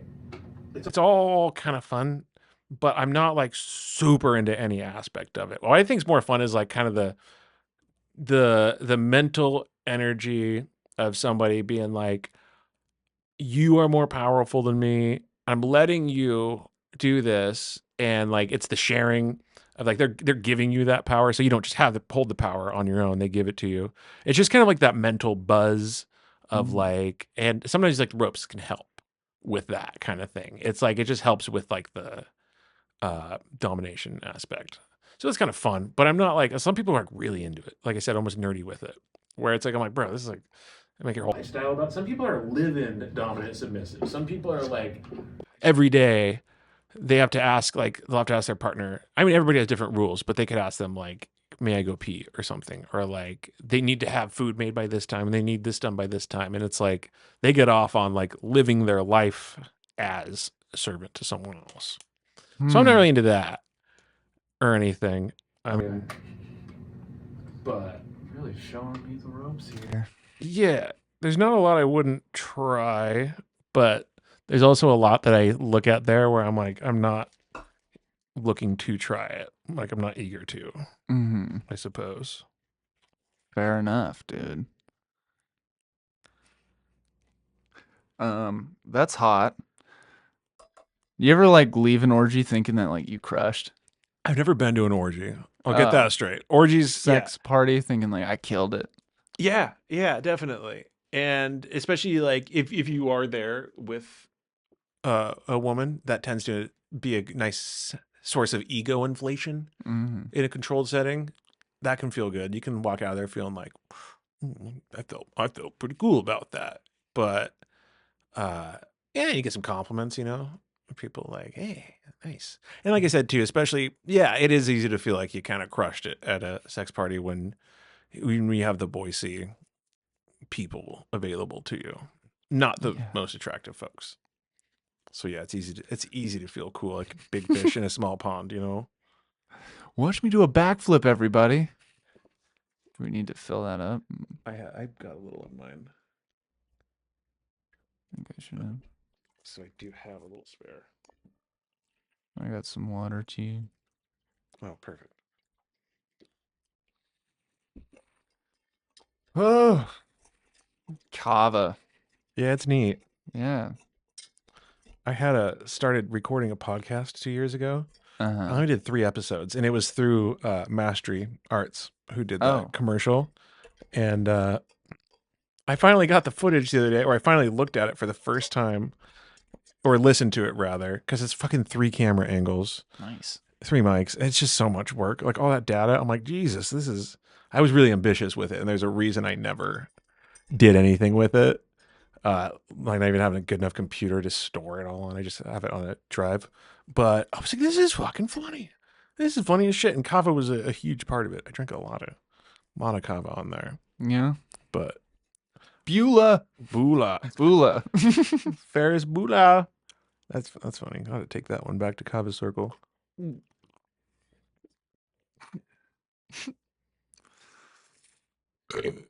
Damn, what sucks about this is like I can only imagine how hard it would get to podcast when you had like a decent amount of viewers. When you're like, I feel like I can't talk about it because there's like certain people, things in our community I want to talk about, but I'm like, I feel like that's too obvious who that is. If they see that, they might be a little irritated. How's stand-up been going for you? Quite good. Yeah. January was a really good month for me with the whole comic of the year kerfuffle. There was a kerfuffle. There was a kerfuffle. It was the energy is always really high in the comedy scene around comic of the year, where everybody's kind of excited and just having I had a bunch of other shows booked and was just on a roll and killing it and got a ton of compliments from my peers, fellow comedians, in terms of like, hey man, like one in particular had said like, I've known you for 3 years now. I've seen you go through ups and downs. Because as comedians, if Chris Foster's struggling, you discover that by how much my material sucks for a while. If Foster goes bombing for 4 months and it's just bad, that's an indication that I'm not doing so well. And so that's the only lens we see each other through. I don't see you like at work. I see you at comedy. And so somebody to say like, I've seen you through the ups and downs, and right now you seem like you're on a higher high than I've seen you. Like, because you go through your ups and downs, and now you're like really going somewhere with it. And getting out of a relationship will do that to you. You get all sorts of new jokes. You just start thinking differently. You don't have somebody influencing you. But yeah, comedy's been good. It's been treating me real good. Writing more. Yeah. Spending time in the actual notebook. Writing my jokes out. It's cool when a joke comes together on the page when it's like you're like, oh, I got half of it. Like I have an idea. I go on stage and then I'm like, oh, okay, something pops out and there's part of the joke. And then I'm like writing it a couple days later and I'm like, oh, there's something new, like a new word. And it's by pulling from both of those. Like you can't just create it in a vacuum, Yeah. Doesn't it feel good though when like maybe you write a joke where you're like, I don't like saying this, but I know this is a good one. And then you go prove yourself right. Yeah. It's like fucking yeah, I got it. Doesn't happen a lot, but when it does. Yeah. Well, that's like half what being a comedian is being able to identify what's funny. Like even just to pick something out. Because like aside from even making up a joke, I just hear my friends say something. And I'm like, that's a new joke of mine now. Thank you. I appreciate you saying that. Like, thank you. Like my friend, shout out to Maud, she said this, and it's just the most true thing I've ever heard. And it is a joke that I use in my material now. And she said it just as is. She said, the size of the cum towel he brings you is exactly how much he likes you. And I was like, the fucking genius. Yeah. Yeah. Here's a square of toilet paper. See, that's where I thought with the joke. So I always initially envisioned whittling it down to a square of toilet paper. But I start with I started getting her with a beach towel. Next thing I knew, it was a hand towel next to the sink. By the end, it was paper towels because she wasn't worth the laundry. Is like the gist of it. But yeah, I thought the toilet paper was good. But also, I feel like paper towels is believable. Yeah. In terms of like, you could actually wipe. It'd be very inconvenient. But yeah, she just said it. And that was kind of my job. in that moment was it was not just writing a joke totally from scratch always. It's just like, oh, I saw that, it inspired, then I take that and I run with it. And now it fits with other material and all my bitter breakup material, as I like to call it, BBM. that comes off as like misogynist, because it is a little misogynist at heart, and which I feel like there's a natural amount of in any man. But it's a good place to vent those frustrations in a way that's not actually like hurtful or hateful towards women. Yeah. Yeah, I think like um you're like getting the feelings up, but you're not like you kind of can't get like actually angry about it. It kind of makes you have to deal with it through like a silly Mm-hmm. lens. Right. And I think it's good for some emotions to not like just get angry at them to get through them, Yeah. you know? Yeah. 100%. Um Yeah. there's probably some things that you probably should think about angry, but I don't know. Yeah. It's nice when you can use it to your advantage. Like that anger and frustration and actually be funnier with it. Mm-hmm. Like I remember doing a set when I was withdrawing off Kratom. I was 2 days off of Kratom and just wasn't feeling very good. Was kind of withdrawing, and I went in there and my set, I vented about it and had jokes about it, and I just dumped all the frustration into my performance and my delivery, and it crushed, and they Nice. loved it. Like that's happened a few times where I had a good set while like tapering off of Kratom. Probably because like it's real. Right. People like relate to. I remember. I think Jasmine talked about it on here a while, where she was like, if she's like feeling whatever, she'll like bring that up to Right. relate. Like if she's not feeling the best, she'll say that, Get it and out of it the way. helps. And like it kind of humanizes you, I guess. Like it makes you more relatable, Right. or at least that much more relatable. Right. And yeah, if you're angry, like definitely don't get pissed like at an audience, but like yeah, if you have a joke where you gotta get heated, fucking Yeah. use it for Yeah. your art. Yeah. Or just like that, just admitting getting in front of it. Because I remember one time doing an open mic on mushrooms, and I started talking, and I literally started choking on my words. Where I was like, I started freezing up. I was like, oh no, I'm about to freeze up and like totally freeze and choke. And I realized I was hung up because I was nervous because I was on mushrooms on a stage, and so I just blurted that out. Like I was just like, I'm sorry, I'm an adult and I think I can still do drugs in public and I can't. And this is hard. And like they loved it. And it was like once that got out of the way, it was like a fart. I was like, Mm. oh, okay, now I can actually get into material. And like, and if you don't acknowledge it, they are looking at you and they're like, what's going on? What isn't he acknowledging? It's like they're cognizant of it. I think yeah, and you can kind of tell. I think when an audience gets on your side, like you kind of sell them on who you are. Yeah. Yeah. And that's where like I feel like two really good comics going one after another, but like maybe they both have very different energies. Mm-hmm. Like I feel like what makes them good and relatable is that like yeah, they can kind of establish that like who they are right at the beginning, so you can move on from the comic you just saw and not be like hung up on Right.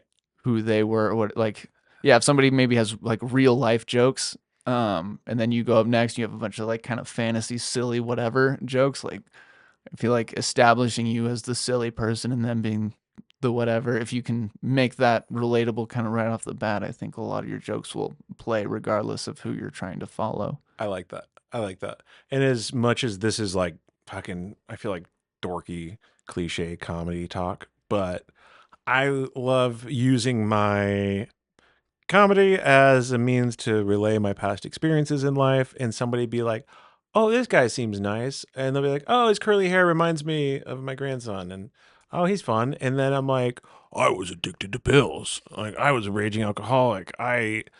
Yeah, just when you start mentioning that, where they're kind of like, oh, like I wouldn't have expected that guy. Like I don't think people typically expect that of me, so they'll listen to you because they're like, you already kind of earned their trust a little bit and respect, and then they're like willing to hear you out, and then you can talk about some pretty fucked up shit. That's my favorite thing about comedy is I can say things. I said the most awful thing on stage last night, and like laughed so hard as I was saying it, and it was fine. Nobody laughed. I know there's something there. I know there's some nugget of humor to take from that, but I cannot think of another place anywhere I would have said other than just like with a friend. Like I can't think of Yeah. another public place where I could have said that aloud. True. And like, where else do you have that anymore, man? Like, where you can just fucking talk. That's what Chappelle's Right always going here on about. Yeah.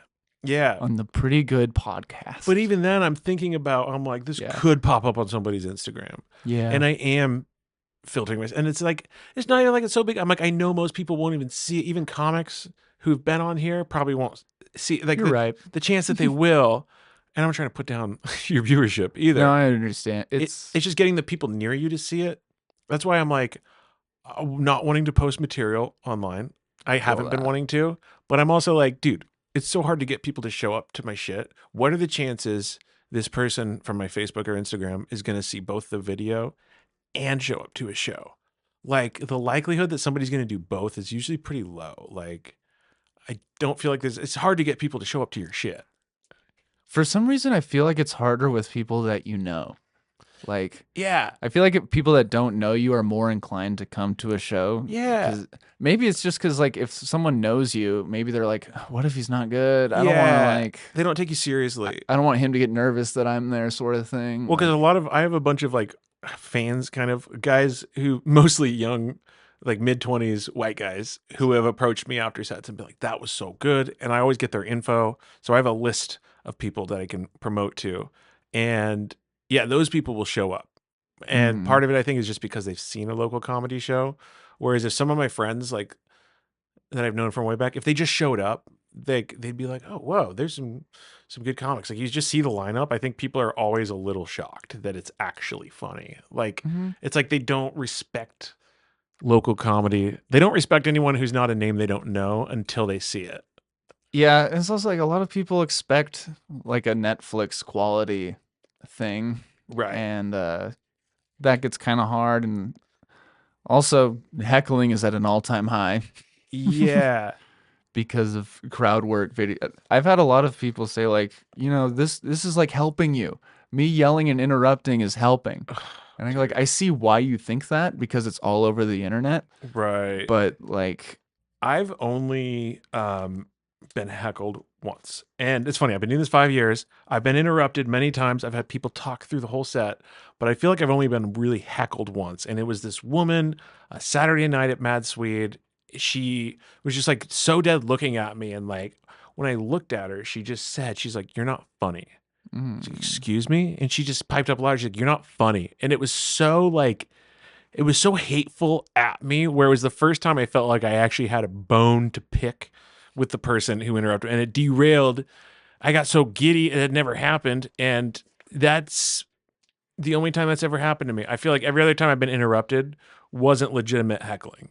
It just felt like it was just an annoying disturbance. But mm, that was like this needs to be addressed.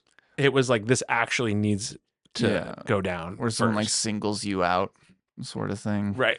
Instead of, yeah, if they're just being loud, like I think feel like there's kind of some pretty easy ways to deal with that. But yeah, when they like turn on you, Right. it's like Well, you aren't good. and the amount of comics who uh, don't, or the amount of comics whose material you see, it's like they've practiced some of those scenarios, Mm, like to be able to do crowd work on a mid-30s stoner looking male.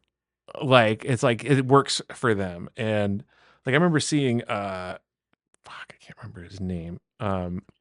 He was at Liquid several years ago, and he did a piece of crowd work on me. And then the next night I saw him do the same joke on somebody else. And I was like, oh, um, okay. I was like, and that's what comedians do. They make it look natural and easy. And that can even come, granted, a lot of crowd work you do see couldn't have been planned in true. terms of, you're like, they really just took the moment and made it what it was. But yeah, it does definitely twist people's view of crowd work's hard, dude. Yeah, Like, that scenario of being heckled, I was at such a blank for anything funny to say. And I ended up calling her a cunt by the end of it. so yeah. And I didn't think of anything good. And the whole audience was on my side, luckily, because that would have been painful if I called her a cunt and everybody hated me. Mm, But I was so high off of that I was like, kind of couldn't wait for it to happen again. I was like, I want that to happen again and actually be ready for that. I should have talked about her hair. degradation. No, for real. She might she might like it. Mm-hmm. Have I seen you at one of these parties? Boolah. Bula. Comedy. Yeah, you're. Stand-up comedy. Yeah, the kava was a big part of my podcast. I did, and I wanted to put like a kava counter, What? a kava counter that ding, Oh, ding that goes up every time I drink one. I used to drink a God. fuck ton of this stuff. I used to, after getting out of a long term relationship, I leaned into this shit really hard. Yeah. Which it's very forgiving of, that's why I say soft drugs, hard drugs. If you get depressed and you're like, I'm just going to do a bunch of this, Mm-hmm. your life falls apart. You end up in jail. You're not allowed at your families. All your money's gone. You lose your job. Girlfriend leaves you. Soft drugs, you do too much. Your stomach gets a little upset. Like he sleeps a lot. Yeah, you get a little queasy and you're like, oh, I didn't like that. I need to lay down. And then you wake up the next day and you feel fine. Yeah. And so it's like that's and nothing bad happened. That's what I mess with. Kind of like weed. You can smoke as much weed as you want and you're not gonna hurt anything, you know. You're gonna go to hell, but I'm already on my way, baby. I started that tell one young, man. everybody I'm on I was my a little way. hellion growing up. Oh I yeah. I started fires, made bombs and stuff. Mm. First time I played with fire, I was little, dude. Must have been like 5 years old. I grabbed the barbecue lighter and I just lit the trash can under the sink on fire. I remember going to Home Depot to buy a new one when I was in sixth grade. Going to take a nap. In sixth grade, Matt Loveland and I were playing with fire on BLM land next to my family's house off Highway 21, and some sagebrush caught on fire, Whoops. and we had to take off running, and the police showed up at my house later. We got in trouble, Mm. and then 3 years later, when I was in ninth grade, in the exact same spot with the exact same person, we made a bomb on our way to school where we put, and it was literally the same rock where the fire had started. Is where we had put the bomb, same spot. It's a good spot. Yeah, it was good. It was still there. It was still standing, and we just did the old fashioned uh, tinfoil and toilet bowl cleaner.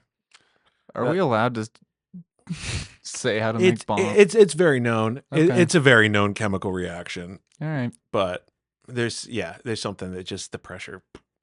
It's not combustible either. It's just. But anyways, we got in trouble for that too. The bomb squad got called. Whoa. Yeah, we thought it didn't work. We were walking to That's school. BS.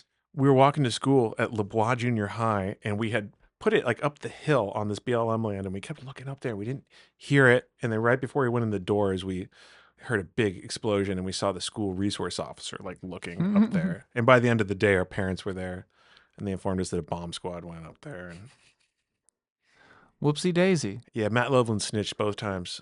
They got him to snitch both times. I told him, don't tell nobody nothing. Fucking zip my lips, man. Uh, do I censor Matt Loveland's name, or is it chill? Yeah, I don't think it'll be a problem. Okay. I don't think it'll. I mean, it's all in the open. All right. It's all on paper, anyways, and it's fun stories. Tragedy plus time is comedy. True. All right. Okay. That's why I think there's probably some lawyers out there. I'm like, that's why lawyers are always delaying cases because they're like, tragedy plus time is humor. If I can get the jury laughing, maybe in 2 years, this whole this whole kneeling on this guy's neck thing will be funny. It Yeah. wasn't. Eventually, maybe like Book of Mormon will mention me in a song or something. You're a musical guy, huh? Yeah. Yeah, Yeah. it's funny. That was Johnny Cochran that I was thinking. You were the Floyd. I just wrote a joke recently that was because my friend's girlfriend said, "Let's watch a musical," and I was like, "The only men who ever say that are either gay or on drugs." Hey. So it's funny that you. I'm like, oh, I don't know if you. I mean, you do soft drugs, but I guess I was meaning hard drugs with that. So, but hey, I love musicals. hey, Chicago wasn't half bad. Chicago's dope. Yeah, Chicago was pretty good.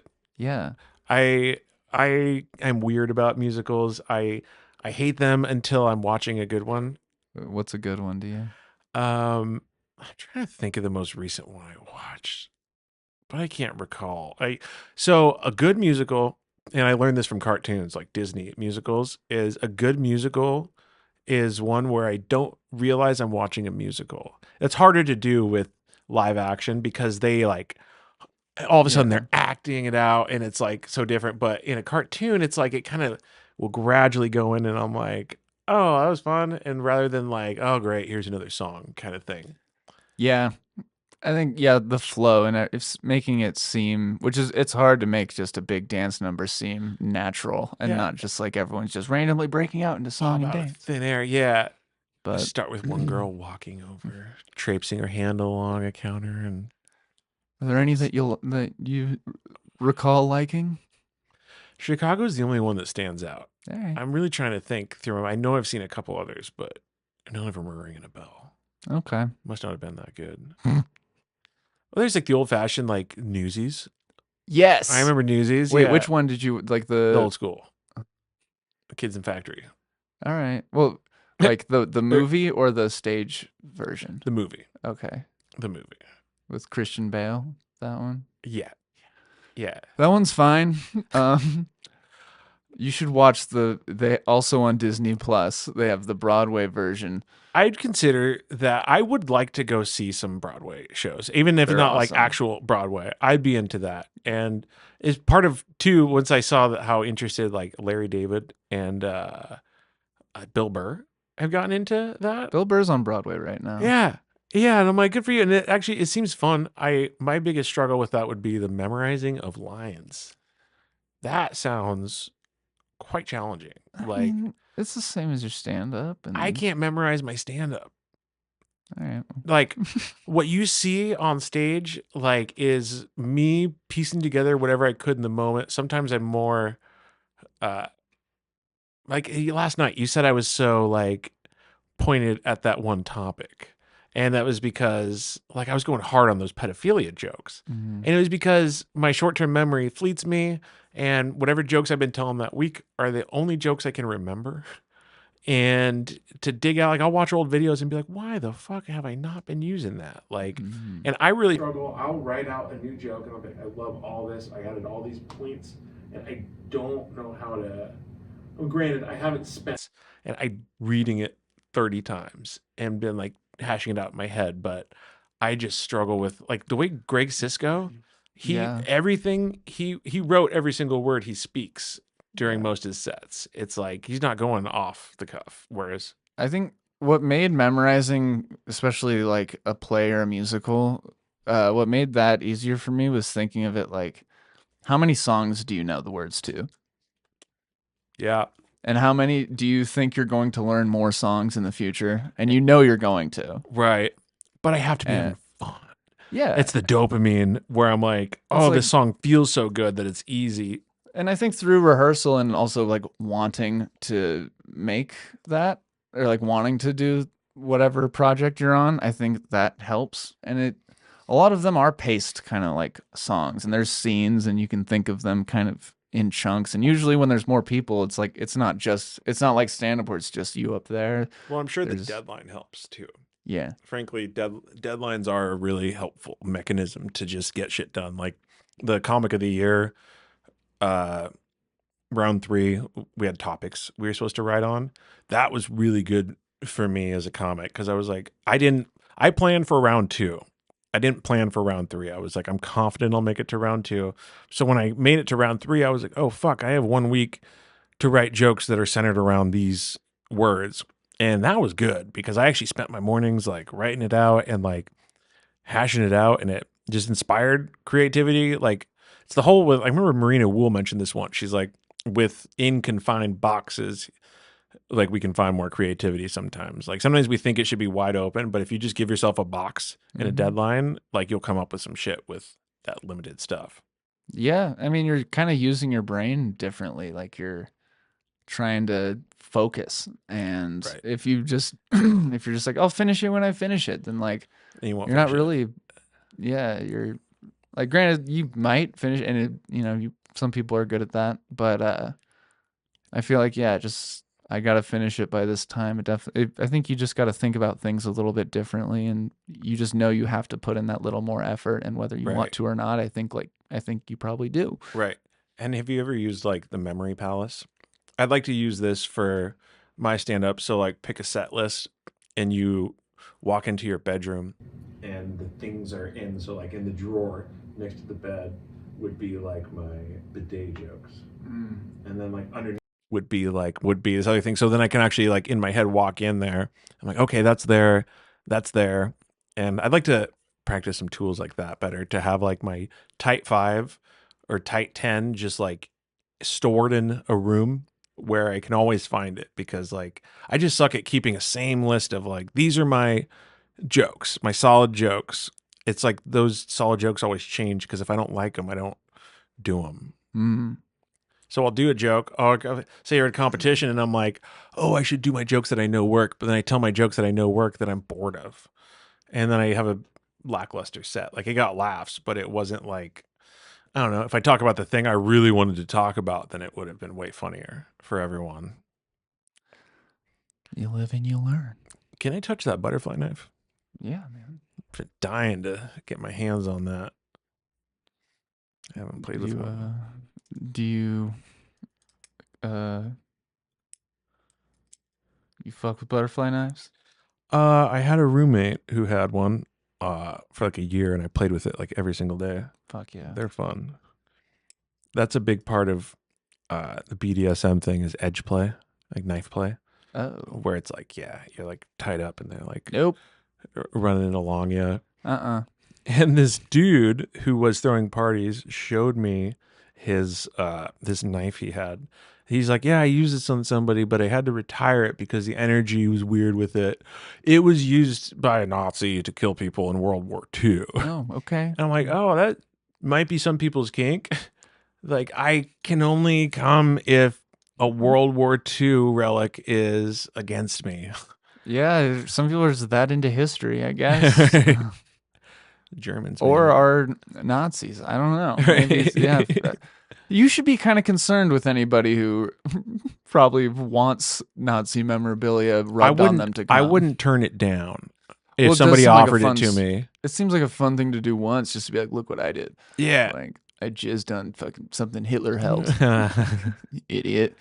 But I feel like if you're like into that, Right. it's like I need to see a swastika to get hard. It's Yeah. like I don't think you need to come to this party anymore. You know, I bet it's out even there. though you brought Domino's. Like, I've wondered how I would feel about, because women really into like the degradation kink will ask you to say some things that you've likely never said, hopefully you've never said to a woman before. Yeah. And I'm like, I love you. just, yeah. She's like, yeah, get dirty with it. It's like, Let's get married. Hey, easy. you're like, scary. You're scary, girl. Like, Or Terry. but like, I would have Sign a lease together. a hard time with, but I would do it for somebody I cared about. If I was with a woman, a black woman, or a woman of any non-white race who wanted me to like say slurs, You would? like I would do it if I cared about the person, Okay. but I would really have to be into the person. I don't think if it was just like a casual, like one night stand, I wouldn't be comfortable. I've never dropped the N-bomb during sex, and so that would be kind of a hard transition to incorporate. What if It's hard enough to call a woman stupid. what if you fall in love with a woman of one race, but she asked you to call her the slur of another race? Then what? That's all good. I'm like, then we're just hanging with the homies at that point. That's just homie racism right there. Okay, all right. You're like, wait, now it's racist. You're like, I can call you the N word, but I can't call you that. Otherwise, we're both racist. Goodness gracious. I'm not aiming to do that or anything. I'm just have actually thought about that. I'm like, would I be able to do that? Seems kind of hard. Pun intended. I think we're at like 2 hours. You Oh, want to? really? We can kind of we can slam these last little things and Yeah, chat for a few more minutes. wrap it up. Yeah, it goes quick. Yeah, this fucking Kava has me feeling away. It works. I agree. If you want to come to our Kava circle on Sundays, I'll give you the details. There's bunch no of us- squares there, are they? A bunch of us sitting circle. It's like there are squares within the Within more the circle spiritual community. communities and shit. It's like, and Kava just tends to bring a lot of like the spiritual community. A lot of them will pop in for a bit, or they like part of it. Some of us are like Kava recovery angle, where like we used to drink and do Yeah. hard drugs, and it gets kind of cringy, like being in some of these spiritual communities sometimes, like just like a text I got this morning. Now that now that I've felt a little deeper into this, I'm finding this isn't what I need at this moment in time. And I'm like, can't you just say, I thought about it, I'm good? Like, it's like after intuiting further, You just I've, learned a bunch of big words and want to sound smart. yeah. And it was fun at first when we had all just learned these words.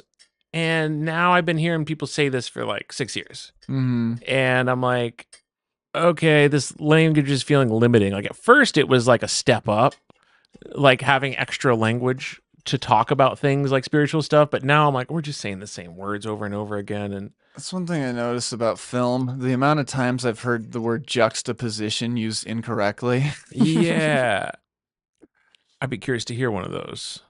Bula. Ooh, ah.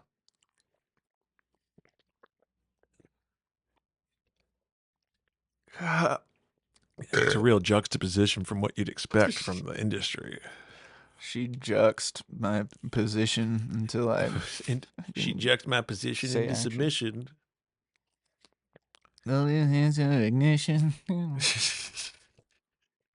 What a classic. Oh, You know what's fucked up is I remember like when we were all kids, I remember being younger and like hearing about the R. Kelly sex tape, finding the R. Kelly sex tape, and realizing later that that was so illegal. yeah. That very existence of evidence of visiting that website put my parents at Oh. risk of possession of child porn. Like Oh. like I came up in the wild west of downloading porn on LimeWire and Kazaa. Like that was a hell of a thing. And there was a time where my buddies and I we were like 12, 13 years old, and we realized that this fucking girl was our age. Like we actually realized, and it was cool for us at the time where we're Yeah. like, oh cool. But like, man, that Wild West, I imagine, dude, there was so many videos. There was this one, some people will know about this, where this bald guy puts his entire head inside of a woman's vagina, Whoa. whole head. Just like unbirths himself. Yeah. And then there was this video, it's a very infamous video of a young woman who actually, I'm curious, might have been a minor, uh, with a German Shepherd banging her. It was like the family dog. And Did it have a knife to drag over? what? German Shepherd and The Nazi. Nazi Oh, dog. okay. Sorry, I missed the You're good. It was a weird one. Um, I was like, no, the dog consented. I was like, the dog is. of course the dog It's all right. consented. She was cool with it. So, Yeah. But yeah, it was dog years. They're both of age. But yeah, I couldn't imagine, dude. Um, Speaking of LimeWire, I used to use FrostWire, and Never heard of it. it's the same thing as LimeWire. I aged out. Oh, it's the same. It's just blue color scheme. Still same viruses and all that to your computer. But I wanted to download the Step Brothers movie, and there was a file on FrostWire that it was titled Step Brothers, and I just didn't. I had downloaded other videos of like other movies and stuff off there, and it had worked fine. Sometimes it was like, a bootleg of someone filming a movie theater or whatever. Right. But so I trusted it and I downloaded it, and then that was how I saw my first porn. Watched it all the way through. And it was stepbrother porn. It was No, it was too it was much. called My First Sex Teacher, and it was just a guy, just porn in a classroom. Huh. Um, Neat. yeah, it didn't like crank down or whatever. Just watched it. Didn't really know what to do. That's fair. That's usually I what was you only do like at 22, so it was. first. The first time I ever came across porn, I was in second grade and had a friend down the street who had a cool older brother who was in like 4th grade, and he was cool. And we lived right down the road from Quinn's on Vista, and he knew that there was a porn magazine in the dumpster, and so we went and retrieved it. One of us like hopped in there and got it, and just like 2nd grader like looking at this porn, and it was the coolest thing. And my brother, he's 2 years older than me, he took a page and like tucked it up in his shirt. He like walked back in the house all Nice. coyly, and my mom was like, "What's going on, Nate? Why are you acting funny?" And she like pulled him aside and realized there was porn. He got caught. Porn in his pants. Porn in the pants. That happens. Happens to the best Got of us. popped. But Porn. Oh yeah, pipped. Shit. Fuck that up. Sorry. but yeah, consider kicking the porn. It's good for you. Yeah. It's hard to Okay. get off, but it's good for you. It's hard to get off. It's nice. It's good for your fantasy. It's good for getting off in other ways. Yeah. But yeah, we can wrap this. We can. Yeah, dude. I am so hard. This is like one of the sexiest episodes we've had. This was a lot of disclosure. It's vulnerable. Yeah, we can stop this and just probably sit here for a few minutes, not talk, Think about what happened and flex some other muscles really quick. text my mom. Tell her Yeah, I'm sorry. think about baseball. No, honestly, the first time I ever had sex, I was with the numbing agent condom. I thought in my head, I said, because I was trying not to finish too quick, I said, "Grandpa, baseball, dirt. Grandpa, baseball, dirt." There's the least sexy things I could think about. So, yeah. That's awesome, dude. Yeah. But thanks for having me. Thanks for drinking the kava. Yeah, and it had stand up. What's where? If I liked you, where can I find you? Find me every Friday at The Social on 8th Street, right next to the Knitting Factory, 404 South 8th Street, every Friday at 9:30. It's fun. It's a cool room. You see a lot of badass comics. I'm funnier there than I was tonight. So I thought you were funny. I had a lot of fun. yeah, I always feel like it should be planned to do a half hour of warm up, like where it's like, all right, we're not counting on this being good, and then like in case you need to shave off the beginning, because I always Sure. feel weird. And I feel that. yeah. But I mean, we did 2 hours, and it Yeah. didn't, so I think there's something in there. Yeah, I think we warmed up. Yeah. Good. Yeah, dude. Thanks for the kava. This episode was sponsored by what was it? Kava Barista, Yeah, get some. a product of Boise Kava Co. Check out their website, kavabarista.com. Mm-hmm. It'll be launched by the time this episode releases. Yeah, it makes you feel fun. Yeah, it's nice. It's actually really freaking nice. Well, thanks, dude. I love you guys.